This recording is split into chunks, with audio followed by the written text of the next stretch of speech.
We never know where life will lead us or what may hinder us along the way. But while every day can feel like one big question mark, it doesn't have to. With the right insights, strategies, and solutions from Western and Southern Financial Group, together we can look ahead to leave the unknown behind. What's Pro Football Focus doing? Last week they had Brady. This week they got Brady. We're literally doing it differently from everybody else. As a matter of fact, moving forward from this point on, I will not make reference to PFF. Do you not understand that they are that way because you're Joe Flacco? And you just like to discredit things that people deserve credit for. That you can't possibly be expected to defend that. Talk about the game, Sam. So, who cares about what people think about us? Yeah, I like football season, and all the things that go with it.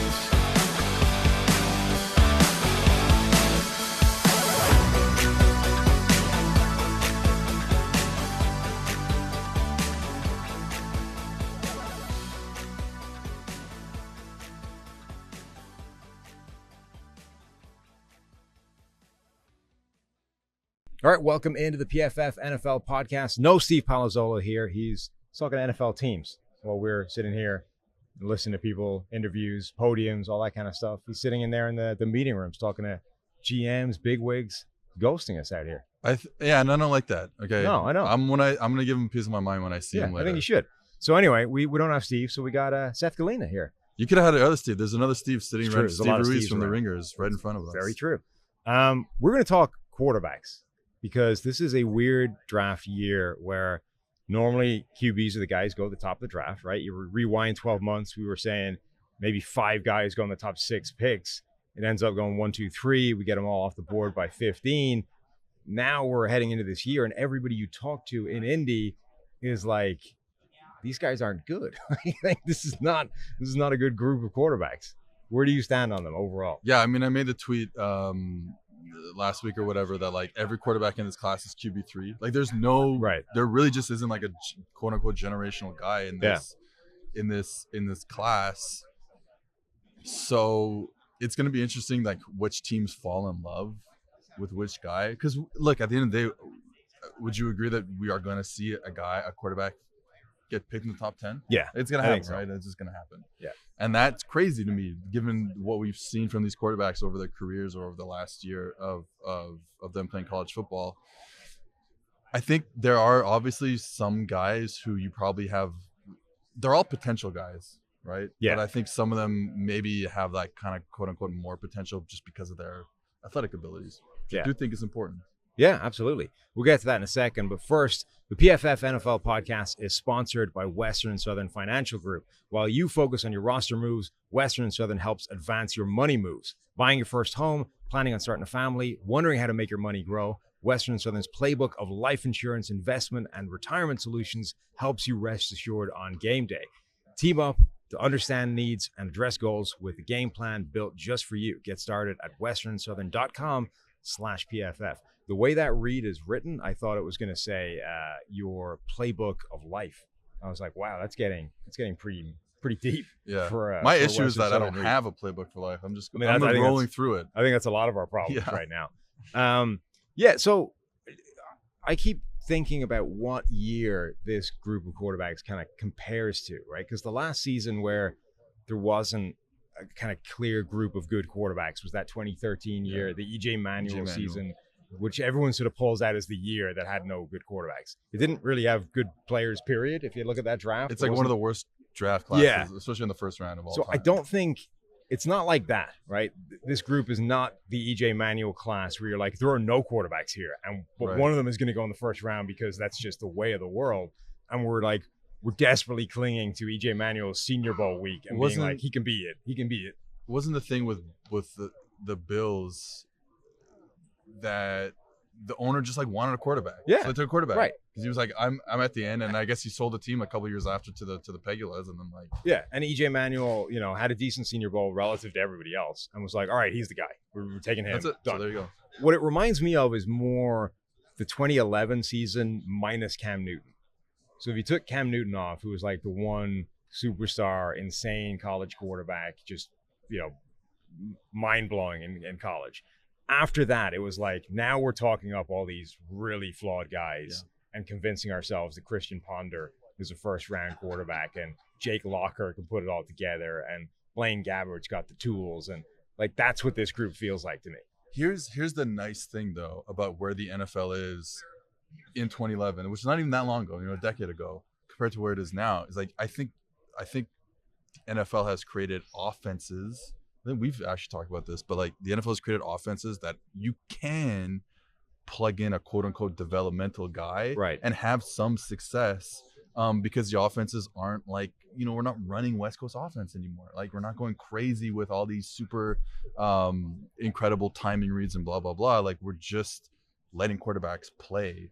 We're giving them RPOs and one read things, define things, all the play action, etc. So like the results will be better, I think, from this class. Even if like the quarterbacks are literally the same, the results will be better from this class. I think there's a couple of things. There's one, what you're saying, which is the NFL generally has developed in such a way that it's closer to college anyway, right? So remember, you go back a few years and there was this fear mongering that the spread in college, it's going to break the NFL because the NFL is not running spread and all these QBs are going to come out. They have no idea how to play QB and like the whole system's going to break. And then what happened is the NFL just went, well, all right, actually the spread stuff kind of works. Yeah. So let's just start adopting a bunch of that and a lot of those schemes. And actually that has the byproduct of smoothing the transition for these guys anyway. So the NFL generally has made, I don't want to say playing quarterback easier, but playing quarterback to at least a floor easier. To come in and be viable, I think, is easier than it was. Yeah. The second thing is it's also better at taking an offense and building it around a weird skilled set player, right? A guy that doesn't have prototypical cookie cutter Peyton Manning type of, this is what we want to see. The NFL used to take those guys and just like try and make them work anyway. Yes. Now they look at a guy and go, well, all right, this guy doesn't play like Peyton Manning. So how do we make him good? And you go back to 2011, they weren't doing that. Now they might actually give it a shot.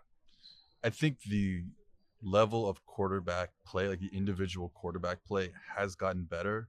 And that just has to do with how early these guys are getting coached by private coaches, going to 7-on-7 camps and all that stuff.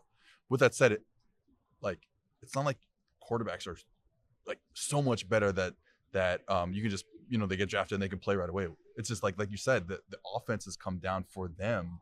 Quarterbacks are all bad. This is the thing that we all have to understand. If you take the mentality that all draft quarterback prospects are bad, it's a lot of stress like relieved from you. So you take that and you're like, okay, well, let's build an offense around, like you said, weird, unique guys. I mean, Jalen Hurts does not throw the ball over the middle of the field. Guess what? They made the playoffs. Yeah. I mean, it came to a tipping point. Right. It might put a cap on how good you can be. Of course. But you can do stuff with it. Exactly. So I think, and you're just going to see teams, the RPO stuff is fascinating because this year, I just wrote about it last week on PFF.com. We saw the most downfield RPO throws. So like RPOs get bucketed in the same, like if you throw a bubble screen, that's an RPO, but if you throw a slant, that's an RPO also. But like, which plays are we getting major yards off of? It's like slants and posts and stuff like that.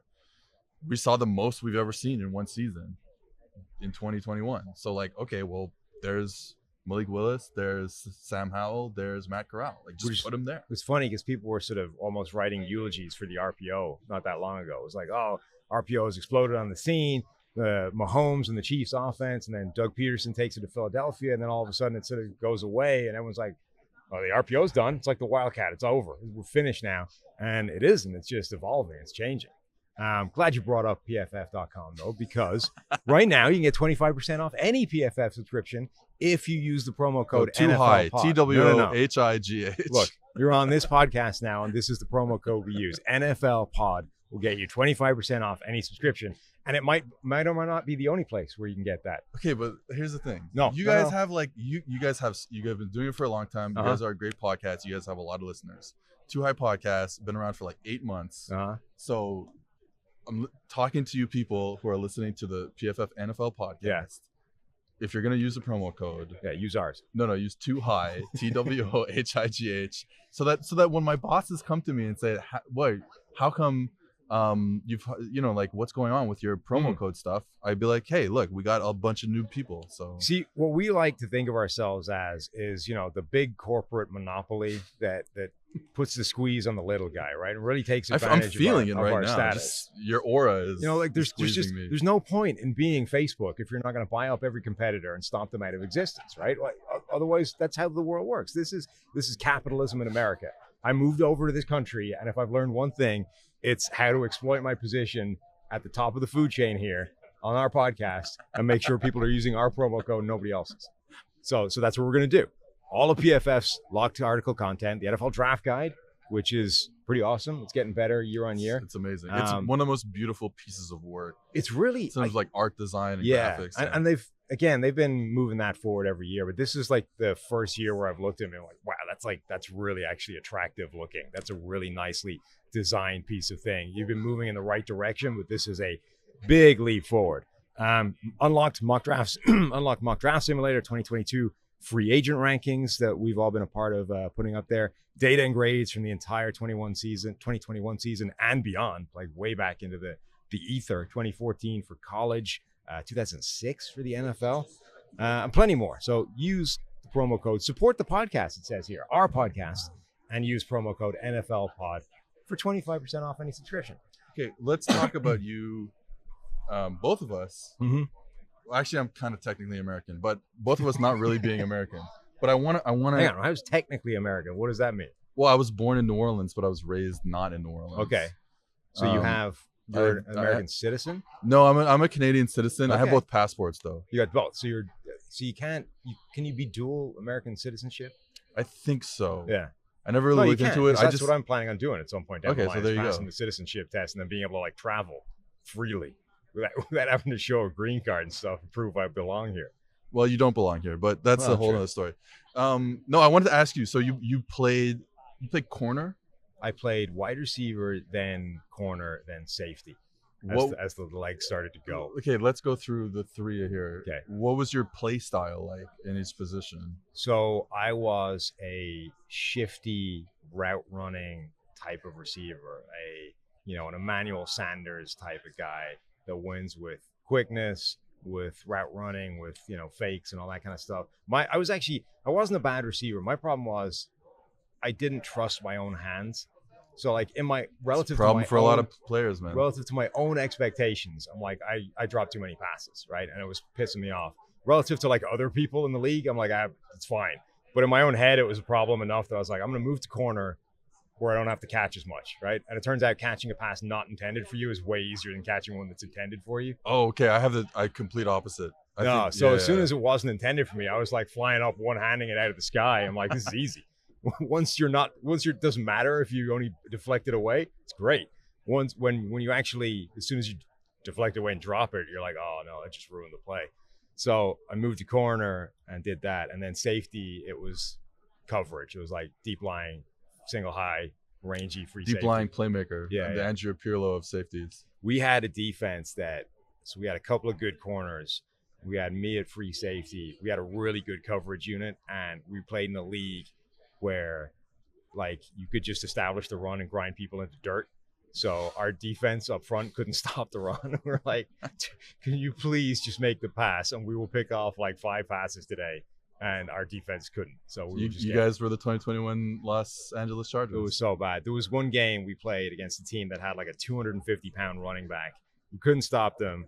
And I got late in the game and it got to the point where I was like, I told the corners, I was like, guys, you're on your own. I'm literally not playing coverage anymore. I don't care what the play call is. I am charging at the line of scrimmage, because if this guy got through to me, I literally couldn't stop him. He was 250. The best I can do here is bring him down where I grab him, plus the 3 yards that he falls over me. And that's not good for anybody. It's funny. Like I've been in situations like coaching defense where I'm never going to be in the situation to think, oh, we're getting run on, so let's just not play a real defense. Like, let's play cover zero. And I need people to tell me this. And I have one of my good friends is a coaching buddy of mine. Like, he'll be like, no, it's okay if we play cover 0 and we do not cover we just don't have a deep safety or a half field safety, because we need to stop the run. Like at some point we need to stop the run. So I need to learn that as a coach sometimes. Well, it's funny because I think the lower down the level, I'm not talking about doing it in the NFL, like the more extreme things like that become, and you can go, look, Yes. actually, the most important thing right now is just trying to get bodies in the way of this dude because he's a freaking bulldozer and we're getting murdered.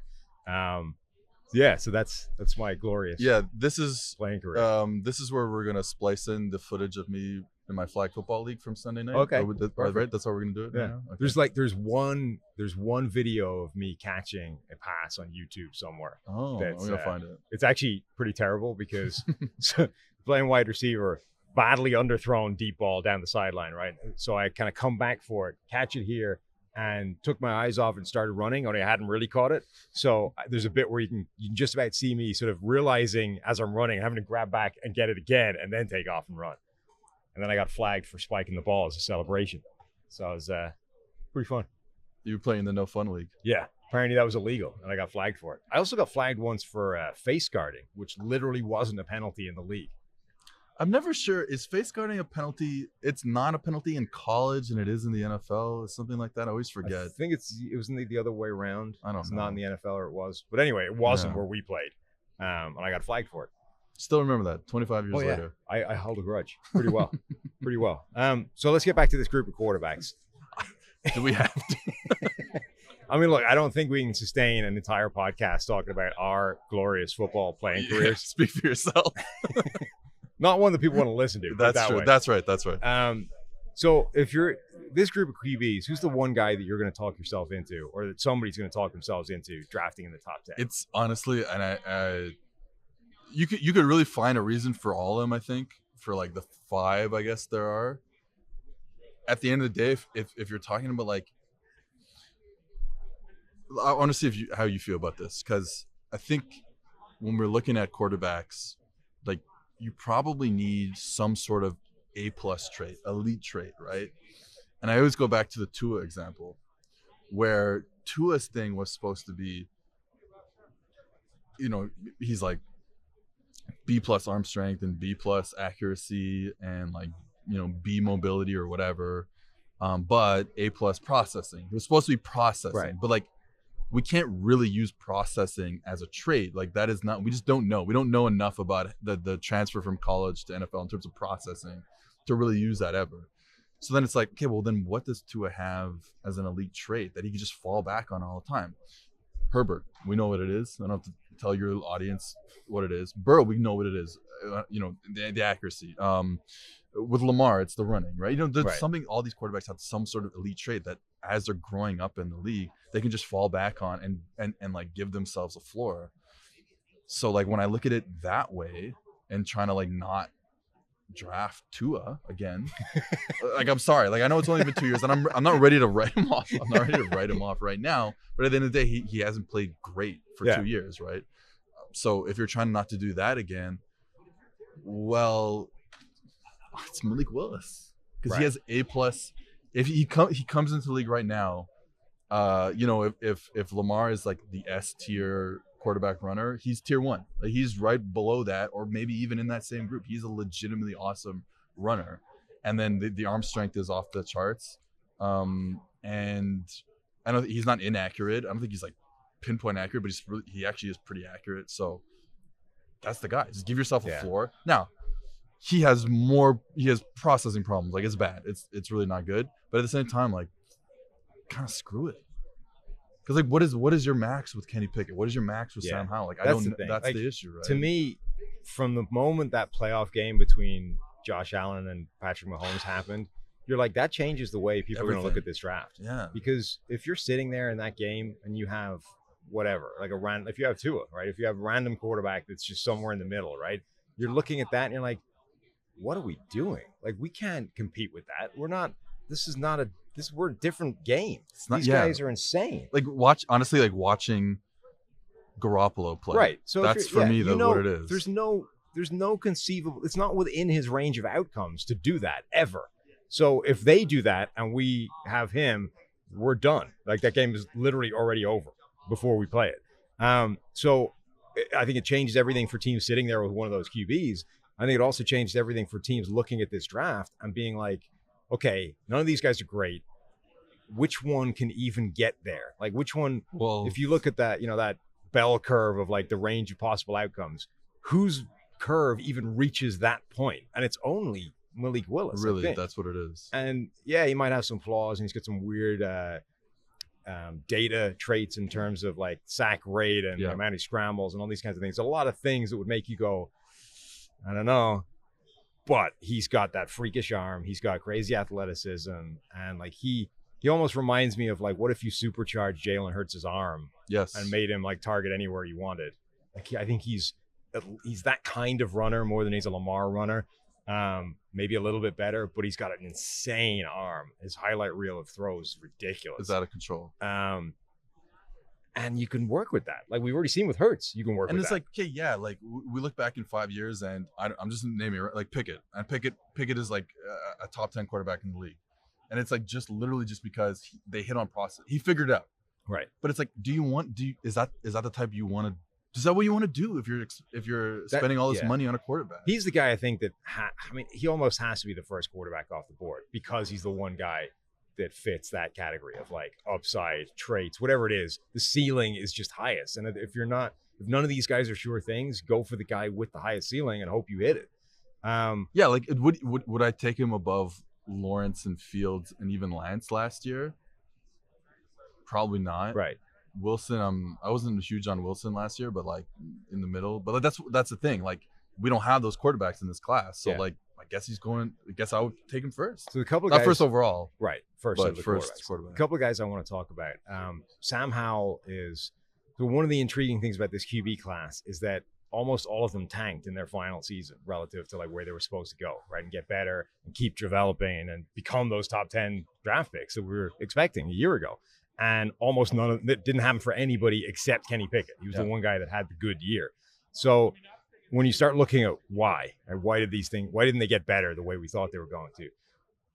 You can make excuses for all of them. You can make all those things. Sam Howell's the one guy where the excuses to me make the most sense. Yeah, the surrounding talent. Right. And the surrounding talent, the fact that they pivoted offense, that he went which actually impressed me the most because I was expecting not a good year from Sam Howell. Because of the talent was and my thing was always the same, like where especially in the run game. Now the offensive line wasn't great at North Carolina his 3 years there, but with Javonte Williams and Michael Carter, you were like, hey, 1st and 10 run, if I hand the ball off, I'm gonna be in 2nd and 4. And that changes who you are because you're not in 3rd and 8s all the time. And then honestly, the running game wasn't as good and he was still good. But again, maybe not the level that we wanted, right? And he became this like dominant rushing threat himself. Like he was busting tackles. He started running himself like a fullback. That was something I don't think many people saw. He changed his game a bit this year. A lot. Yeah. So based off, if you look back and you sort of say, well, we thought Sam Howell was going to become this top 10 QB prospect, right? He'd shown a lot last year. If he gets better, the usual sort of development arc. He's got the tools, he's got the arm, he's got the ability, and apparently he's got a rushing threat that we didn't necessarily think he had. But he's the one guy. He's a guy as well that makes some sense to me to be talked into, right? If you can explain away those things and say, I get why he didn't develop the way we thought. And I think I wrote about this on PFF.com, and you can use the promo code too high to no. You can get that one. It's your article. Yeah, I'll add that one. Well, just like what is the issue here with Howell? And I really think his feet aren't great in terms of like staying quote unquote composed in the pocket and going through his progressions in this efficient manner that you teach quarterbacks. But then I'm like, okay, well, let's fix it. Right. And then we have a quarterback there. But then the issue is, I said that about Sam Darnold. Sam Darnold was this tight end who played quarterback at USC. We're in this weird world now where I don't think people know what's fixable anymore. Because all the things you used to think you couldn't fix, Josh Allen came along and broke it all, right? It's like you can't teach accuracy. Well, it turns out apparently you can. Yeah. Like apparently you can completely overhaul a guy's mechanics and teach him how to be accurate in the space of 3 years. The Herbert thing is funny because I read an article on the Ringer, I guess, about the journalist who's sitting in front of us right now was talking to Herbert's quarterback coach, John Beck, I believe. And the idea there was like, well, Oregon was not getting on him for a lot of stuff. Right. Like, hey, you're super talented. We're winning games, obviously, because we recruit better than the Pac-12 at the time. And we're fine. Like, it's fine. Like, don't worry about it. And you're our best player. And you're our we're best not gonna player. Get on you for this stuff. Exactly. And then he goes with Beck. You know, Herbert goes with Beck in the offseason, and they fix whatever needed to be fixed. And all of a sudden, here's your quarterback. And then this plays into like a bigger conversation about like, what are we looking at when we're looking at quarterbacks in the draft or any position in the draft? Is like, are we projecting negatives on him that he just wasn't asked to do? Right. Like Herbert was not asked to do this. Justin Fields, we had this whole conversation last year. Justin Fields, what was Justin Fields asked and not asked to do? Yeah. That was my first like takeaway of watching Justin Fields tape. You're watching that offense and you're like, oh, this is going to be a real pain in the ass to evaluate because what is this? Receiver this talent is ridiculous and they're spread. And receiver talent's insane. The offense is not asking him to do anything complicated. It's just like drop back, look at Olave, wait till he's open and hit him. Like, what the hell is that? I mean, that's great. My favorite. It's dominating, but it's not much use for the NFL. My favorite thing about the Ohio State offense, and nobody will press their receivers, okay? Because of who you have there for the past 7 years, right? You can't press the receivers. So what you end up seeing on tape a lot from all the players, and especially like the last from like Fields and now Stroud this year, as Ryan Day has kind of retooled it to be more vertical because they're like, well, screw it, we have all these players, let's just be vertical, right? Is you get these like deep out routes and deep comeback routes because everyone is so far off. Yeah. And it's like, so that you can evaluate a bit, but then like you said, it's just like, well, let me just wait for this 18-yard speed out to hit. And it's like, well, that's an explosive player. And the line holds up, and all he has to do is drop back and stand there waiting for this thing to be open and fire the ball in there. You're like, this is a useless play for NFL evaluation, other than having the arm to do that. Yeah, the arm strength to do that.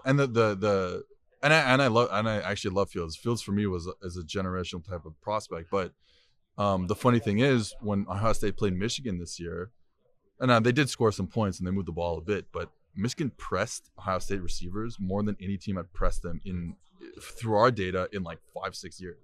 And it was like, oh, now all of a sudden that offense, I don't want to get into a tangent on like literally the Ryan Day, Ohio State offense, but like, oh, all of a sudden the offense is a little different now that you get pressed anyways. It is an important point, I just wanted to though. sound smart there. Yeah, it's good. It's well done. It's an important point, though, that like when we're looking at these guys, particularly this year, and it's like they've got flaws, they've got whatever, mechanical problems, whatever the problem is, I think we're in this weird world now, given the last few years of quarterbacks to come into the league, where I don't know that people understand anymore what is fixable and what isn't. And I think that can work in a few different ways. There are going to be teams out there that think they can fix everything and start drafting any toolsy quarterback regardless of his flaws and be like, we did it with Josh Allen, let's do it again. And then there are going to be other teams who sort of look at that and go, no, look, you still can't fix whatever it is. Like, the one unicorn isn't changing our opinion on this. And they're going to potentially miss out on guys that you could have fixed, like Josh Allen. Well, and the thing with Allen, from what I remember reading about him after year 2, when, and he was going into year 3 and had that incredible breakout in year 3, was they had figured they did some like biomechanical tests and like, I don't know what. And they found that he wasn't generating any power, or like he wasn't generating power from his hips to start the throwing process.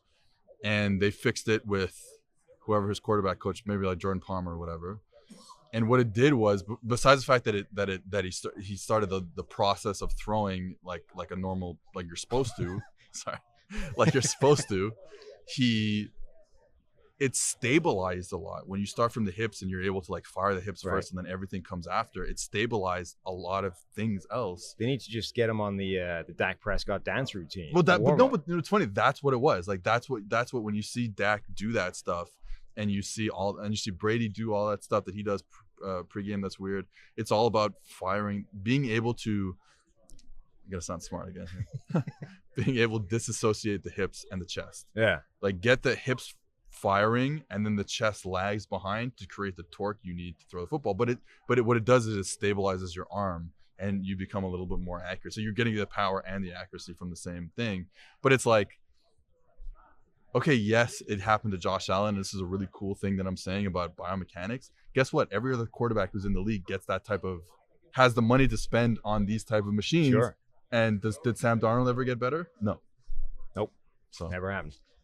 Hoops fans, the latest offer from DraftKings Sportsbook, an official sports betting partner of the NBA, is too good to pass up. New customers can bet just $1 on any team and get $150 in free bets if they win. It's that simple. If Sportsbook isn't available in your state yet, you can still take your shot at a big payday.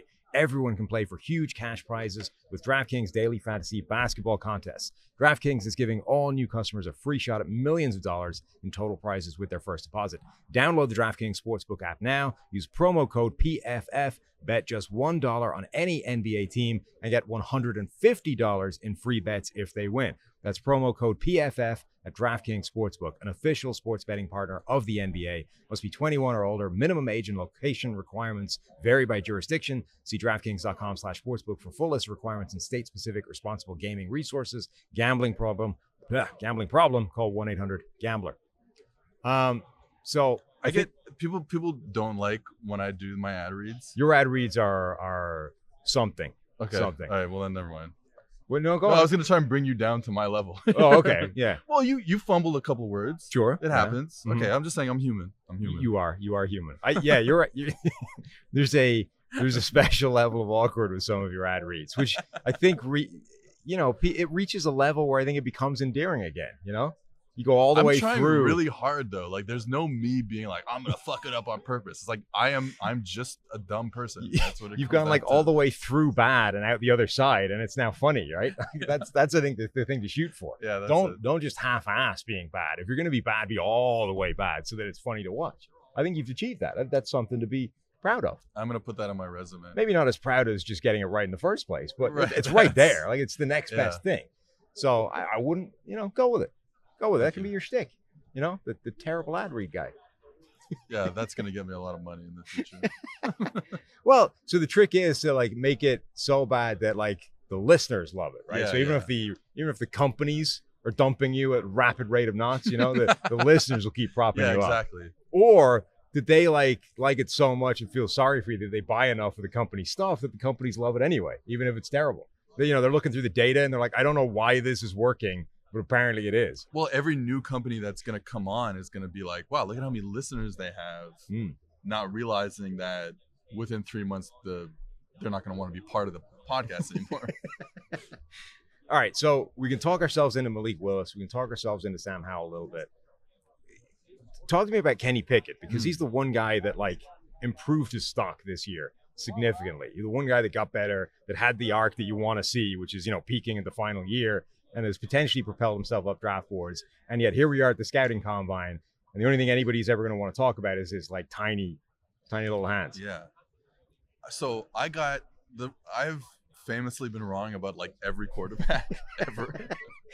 But the one thing I kind of got right was Pickett going into his last year at Pitt this offseason. Me and PFF Tony were talking about the returning quarterbacks, and I made the point to say, hey, don't sleep on Kenny Pickett, because one of the issues was he was an average quarterback, and they gave him an offense that was difficult, quote unquote. They didn't give him RPOs. They didn't give him screens, and receivers were taking it, and making his stats look better. They weren't giving him all that stuff. They were making him throw tough concepts over the middle of the field. And I was like, okay, well, now he's going into his year 33 season at Pitt. If something clicks and they change the offense a little bit, if something clicks, we could have a big season. And that's exactly what happened. So, but now it's okay, well, now we're talking about a different thing here. Now we're talking about going to the NFL, where it's are you just maxed out already? Is that a problem? Yeah. And did you have, there's obviously a lot of Joe Burrow comparisons, because Joe Burrow, they gave him a tough offense to handle, throws over the middle of the field, quick game, all that stuff. He handled it well, but Burrow was A+ accuracy and Pickett is B+ accuracy. Who has the worst quarterback take on their resume between you and me? Is it you with Justin Herbert just can't play on video, which probably makes it worse? Or is it me saying that Tom Brady was no longer a top 5 quarterback in the year 2014? But the Brady thing, okay, here's the thing with the Brady thing. Like, it's me. The answer is me. But the thing with the Brady thing is like, and I it's impossible. I don't want to get in trouble, but it's like impossible to look at him, especially these past 2 years in Tampa, and be like, it's not natural. Right? Like, it's not. Like, I'm sorry. You can't, like, I remember I was talking to a friend of mine who works at like Next Gen Stats, and he was talking to me about like the velocity charting, the velocity tracking they do on throws. Yeah. And Brady is like literally in the same group with like 24-year-olds. Yeah. And it's like, okay, well, that's everything. Come on now. Everything about him is better athletically than it was when he came into the league. So that's, I don't want to say anything else. But it's the avocados and the water. And it's stuff. the avocados. It's the TB12 method. Yeah. It's all the avocados. It's and science. Like, that's what science is. The waitress at Chili's yesterday. I went to Chili's for the first time yesterday. Okay. And she was hyping up the avocados in the Turkey Avocado Club. Yeah. So she was probably. Did she reference Tom Brady? Yeah, she was trying to force the TB12 method on me at the Detroit Airport Chili's. Well, that's how they get you. You know, that's it's how like you get these people out here evangelizing. Is that the word? I think so. Yeah. Evangelizing about the TB12 method. They got to hit you at the restaurants where they've got that stuff set up. You're a captive audience. You can't get out of there. It's a fake grassroots movement. Okay, so it's you. That's the upshot of that. You have the worst take. I think it's me. Yeah. I mean, they're both pretty bad. They're both bad. Yeah. Like, it's not even that, that Brady just didn't. But what was I don't remember what was the 2014 season that made you... So it made sense. It was the one where, remember, he had that nightmare game against Kansas City in like week 4.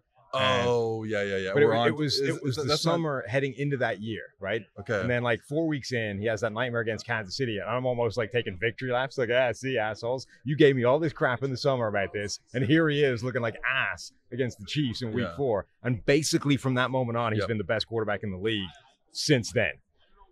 Yeah. Yeah. Good. So you're a very smart person. It went bad from that point on. It went south and got pretty ugly. All right, so we both got some pretty horrible quarterback takes. So who else we got to talk about? Desmond Ritter and Matt Corral. Yeah, so I think Ritter's fun because, again, it's like it depends on what you want to see from your quarterback. And like the Cincinnati offense gave him a bunch of like quote unquote NFL concept where he's got to like read out a play. The problem with him is like sometimes he's like not accurate. Isn't Ritter like the classic second round quarterback that like just in this year we have to put him in the first round conversation because this year of quarterbacks are bad. But like in any other year, he's just a standard second round guy. I think obviously he does have a cannon. He can move around, got some really good mobility. Like I said, played in an offense where conceptually he did like NFL stuff. But then it's like, okay, but then were the results there? It feels like everything is like B-. That's the thing. Yeah. It's like, okay, well, did you make the right reads all the time? Well, I don't know. Did he throw the ball over people's heads sometimes? Yeah. Yeah. You know what I mean? but I Can like he him. move around? Yeah. Like, but it's not amazing. Yeah. The only thing for him, it's like it is an A- arm, I would say. Okay. Like the arm is pretty good. He's got a cannon. But yeah, so you're like, oh, okay, it's okay. Right. But again, he's still behind Lawrence. He's still behind Fields. He's probably still behind Lance. Right. Like, so yeah. Yeah. With Corral, it's really just for me. Our accuracy data on him is not very good. Most of his yards come from screens, RPOs, and play action. That to me is the thing with Corral. It's like, how do you get past that offense? And like even the even when you take away play action, screens, RPOs, you see a lot of like. I'm stealing this from my friend Justice Mosqueda, but like he called them like vanity concepts, where it's like Lane Kiffin like just creating something in the drop back game for one receiver to get open, and he gets open, and Corral throws it to him, and here's your explosive play. But like there's not like a lot of him seeing him go through progression stuff, which like again, is it possible? We don't know anything about processing going from NFL to college, so maybe going from college to NFL, so maybe he actually does have it, but it is concerning that Ole Miss didn't put that on his plate. Yeah, it's the fact that it's an unknown that can cut both ways, right? It can either, and that's why things like interviews are important, right? You throw him up there and you see what he knows, and you ask him those questions, like why didn't you get all these concepts? And like the Mahomes drew one up. Mahomes thing where everyone's like, we like the Saints said he's the best interview we've ever seen. Obviously, the Chiefs said it was the best interview. Clearly, and like you see it on his film, he's in the NFL at least. He's a savant.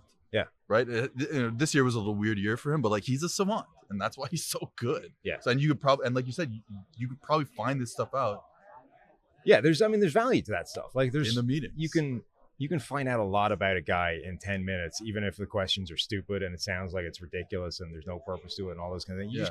You learn a lot about somebody. You learn a lot when you ask them if their mother was a prostitute. That's really what 100% you get from the NFL. Absolutely. Combine. Really important pieces of data that go into the spreadsheets and give you a different answer than if you were just plotting out, the regular career arc. Yeah. But like, how many people have you met in your life where like in the first 2 minutes, you're like, that guy's an asshole, I'm never talking to him again? Like, yeah. I'm sitting next to one. Right. So this is the same thing, right? The NFL's version of that is you sit down with a quarterback and in 5 minutes, you can tell that guy has no business being your starting quarterback, or he does, right? Apparently the Eagles are doing this thing for the past couple of years where they have like an NFL, a basketball pop shot. Yeah. That's what Sam Howell was saying. He got put in the pop so they shot. have it in the pop shot, and like that shows competitiveness. I'm not sure I agree with that, but like apparently that's what they're trying to do. Yeah. Like if the quarterback walks in or whatever player walks in, you say, hey, you got to get to 15 in 30 seconds or whatever. No, I don't know. I'm making up numbers here, but like Sam Howell said he went 2 for 5 for the pop shot, so he's probably not high on their list. Yeah, so that's it. You're not. I need to know what the shot is. Like, how far are we talking?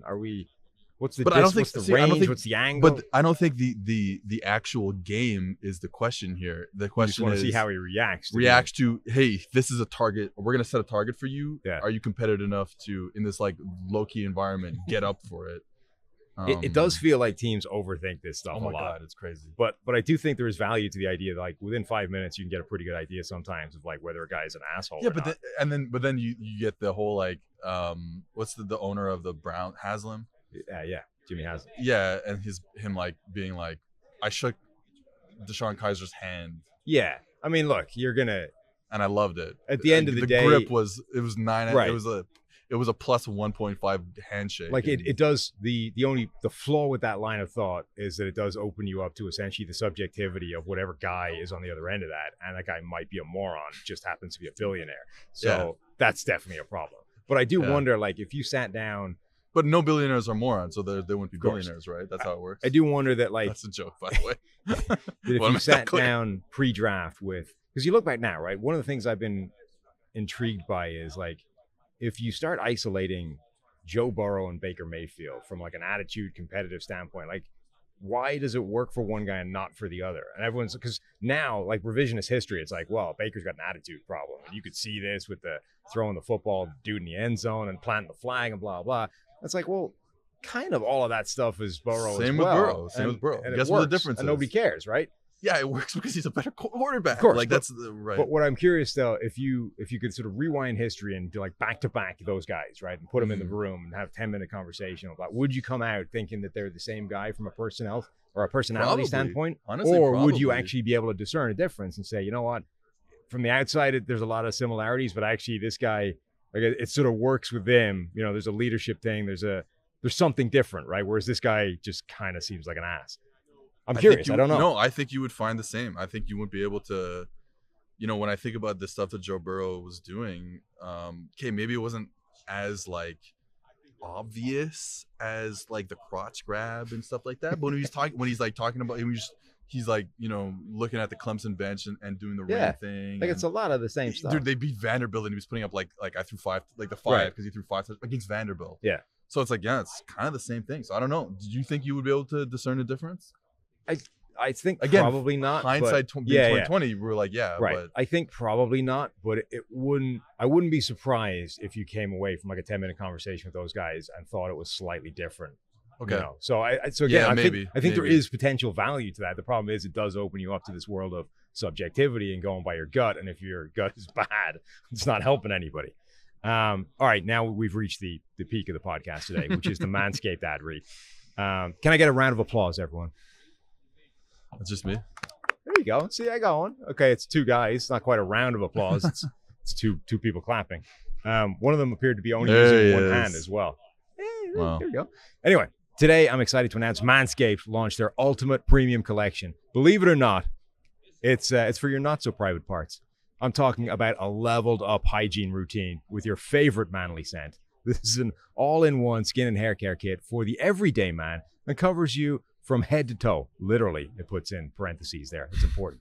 Manscaped is trusted below the waist, and now trust them with the rest. Join the 4 million men worldwide who trust Manscaped by going to manscaped.com for 20% off with free shipping with the promo code PFF. I'd recommend using the products in this order, Seth. Number 1, hop in the shower and scrub a dub that body with the Manscaped body wash. Number 2, lather your hair up with the 2-in-1 shampoo conditioner to keep your noggin togging. I can use that because I can't, so it's more for you than me, that one. I do a very good job of pretending I'm not bald. Trust me, I'm great. It's not good. It's not good up there. Number 3, dry off and spray on the hydrating body moisturizer to reinvigorate dry skin. Number 4, put on the Manscaped deodorant for obvious reasons. Number 5, pop that Manscaped lip balm on. No one is out here kissing chapped up lips. Getting dressed after is optional, though in this particular scenario, I'd say highly recommended. Wear one great scent all day long. Get 20% off and free shipping with the promo code PFF at manscaped.com. That's 20% off and free shipping with the code PFF at manscaped.com. The power of attraction is now in a bottle, thanks to Manscaped. Unbelievable. Mm-hmm. Beautiful. So people that do a good job of disguising being bald, I had to drive back home yesterday for my kids' play Aladdin. And there was a guy in front of me in the bleachers, the seats, whatever, who had like this perfect, luscious, full head of wavy hair, like phenomenal head of hair. You're like, that's outstanding at this point. Yeah. And then when you saw it from behind, there was just this like egg-sized, complete bald spot, just absent. Like someone had ripped out a patch of his hair. And I'm like, does he know that?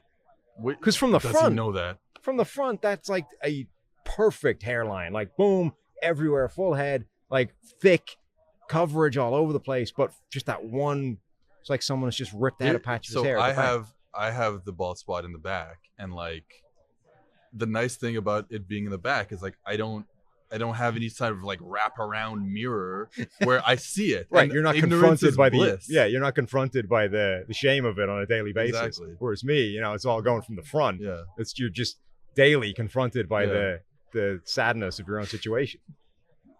I'm confronted by the sadness of my life very often, actually. But I was sitting there, during this play of 8-year-olds doing whatever crap they do for Aladdin, and you're like, does he know? Like, is he completely unaware that there's like a giant chunk of his hair missing at the back of his head?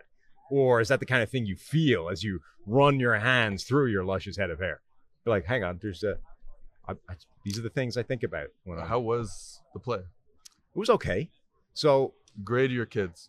My kid was fine. My kid, she was good. She initially went for the part of Jasmine, right? One of the lead roles in Aladdin. Didn't get it. She just played a tree. She played like like Agrabah number 5 or something, right? But you got to start somewhere. Yeah. The kid that did get Jasmine is negative 0.5. She's the daughter of the head of the PTA. I'm not buddy. I'm just putting out facts. I'm not saying it had anything to do with that. I'm just saying that's literally that's the reality. Okay. The second reality is that kid was terrible. Now look, there was a lot of good kids, a lot of fine performances. That kid wasn't one of them. Look, nobody knows what school district. They don't know where it is. I'm not naming the child. I'm not naming and shaming the 8-year-old. I'm just saying she wasn't very good. So we have data points now, right? Potentially corrupt process. Right. But the problem is we don't know about processing going from Aladdin to the Little Mermaid. It's true. Like we don't know. Maybe it was just the wrong play for her. Exactly. Maybe her skills lie elsewhere. Maybe she could be a treat. Give her Waiting for Godot, and let's see if she can cook with that. Maybe. I mean, it's entirely possible. You need the right situation, the right environment around you for you to flourish. And I'm really directing my blame in the wrong place. Will you be directing the next play at the school? No, God, no. She wants me to coach her soccer team, though. I so don't want to do it. She played soccer last season or whatever, and it was one of the most pathetic athletic endeavors I've ever seen. Non-stop shitting on kids. Not just for her, but all of them. Kids. All of them. Like the most likely way to score a goal was from your own goal kick and concede one. Like that was the most likely scenario was the goalkeeper would kick it immediately to the opposing striker and they would fire it right back in the goal. that was the most likely way a goal was being scored. My biggest problem. So I didn't grow up playing soccer, but I played like in like these like adult leagues in my 20s and whatever.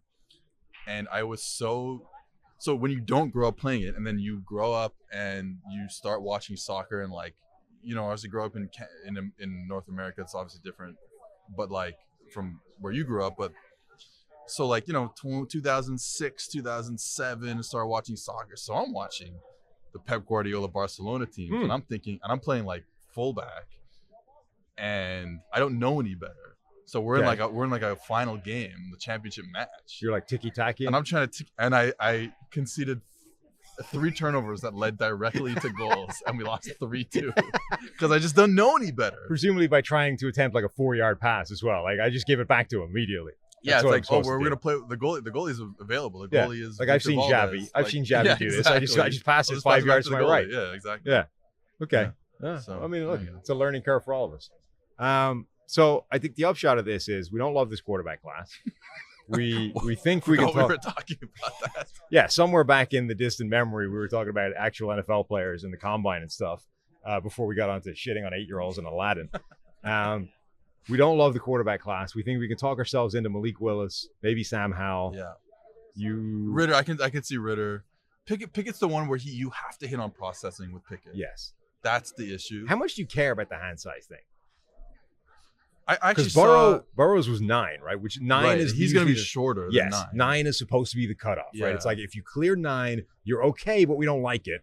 You know, but if you're under 9, and I saw he was supposed to be like 8.25 or something. I saw our Kevin Cole write an article about like stuff that translates from the combine, and like hand size for both receiver and quarterback translates pretty well for like PFF WAR. So this is why I didn't love my ability to catch. I have small hands. But like this is the thing that like nobody talks about, and I've been around quarterbacks and receivers for my whole life, and then every time I look back and I think about the quarterbacks that I've coached and the good ones, I'm just like, oh right, this kid had freakishly big hands. Yeah. Have you ever see Brett Favre hold a football? Yeah, it's ridiculous. His little finger comes down like almost the bottom of the ball. It's like yeah, of course he's going to be a good quarterback. Right. And then I think there's definitely something to it for receivers. Like the size, like Larry Fitzgerald's hands, right, go up to like here. Yeah. Like think of just literally the percentage surface area he has to play with. That guy should never drop a ball. Like it's insane. So I think there's definitely something to that. And if Pickett 100%. Comes in here with like 8.25 inch hands, that's going to scare the hell out of a lot of people. Even if the story is double jointed, but like whatever, like they're only 8.5 inches across. At the end of the day, that's the measurement. Yeah. So it does scare me a little bit. And again, so he's going to have to be perfect at everything else. And it's a good thing for him that like Burrow, you know, just looks amazing based off 9, and it's good, but it's still going to scare the crap out of teams for a guy that they didn't love in the first place. And definitely not do his stock any good. Yeah. All right. I think we're done. I think we've written off this QB class. They're out of here. They all suck. Yeah, they all suck, but we like Malik Willis's arm and running ability, so we'll take him high anyway, and then live with the fact that we get fired over it down the line. Oh, I've you know, theoretically been fired from every fake GM job that I've had. Yeah. So that'll do it for this podcast. We'll be back tomorrow with the latest in our series of Fixing Your Team in 5 minutes. That's quote unquote 5 minutes. It's actually a lot longer than that, but you know, if you listen to this podcast, you'll understand that. Thank you very much, Seth. It's been fun. Anytime. I didn't think we'd get onto, you know, tiki-taka soccer, Xavi, Aladdin. Yeah, Xavi's bringing back Barcelona now.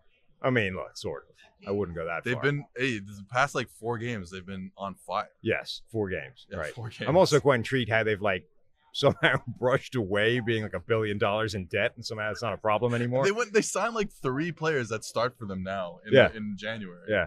All so right, that's kind of weird. But anyway, that's been the PFF NFL podcast. We'll see you again tomorrow.